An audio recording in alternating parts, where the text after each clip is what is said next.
नारायण प्रभु इबाहिते फादी चिंता विधान আমি জানতাম প্ৰভু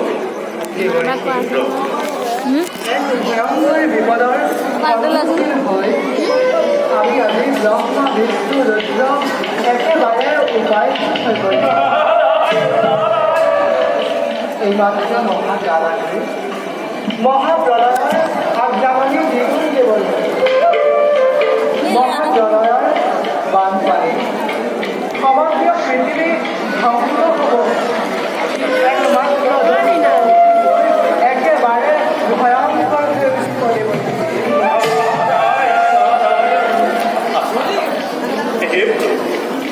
এইবোৰ সংসাৰ কৰিবলৈ কিমান সময় প্ৰয়োজন? দুষ্ট দমন আৰু শান্ত পালনে তুমি কথাটো বৰ পাতলকৈ কৈছা। এবাৰ ধ্বংস কৰি যোৱা এই পৃথিৱী পুনৰ গঢ় দিয়াটো জানো ইমান সম্ভৱ দেৱৰ্ষী? অৱশ্যে ঠিকেই প্ৰভু, এই মহাপ্ৰলয়তে কোনোটো বাছি থাকিব নোৱাৰিব। কিন্তু মহাকালে গৈ গ'ল জম্বুদ্বীপৰ ৰাজা সত্যৱান খেলুৱৈ মহাপ্ৰলয়ৰ মাজতো বাচি থাকিলে।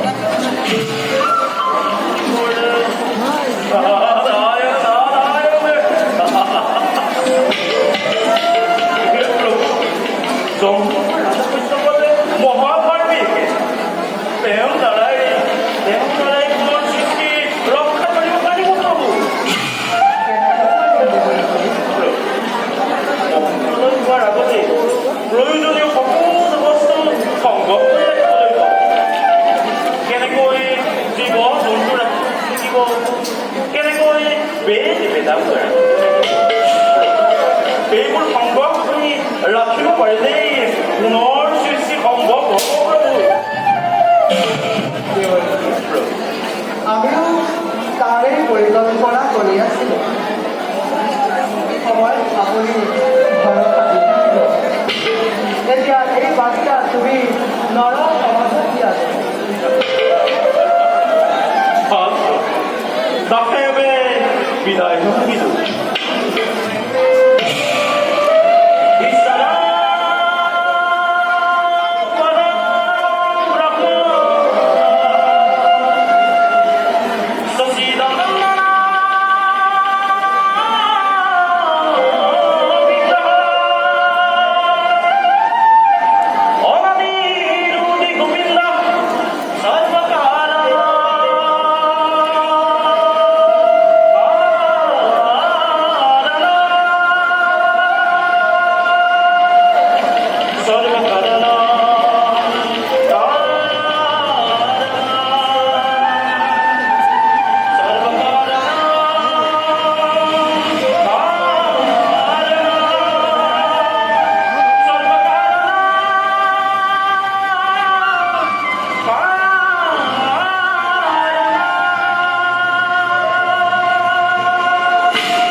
ড্ৰেসেৰ আমাৰ বেশ কয়েকটা বল আমি ওদিকে জানো না কোনো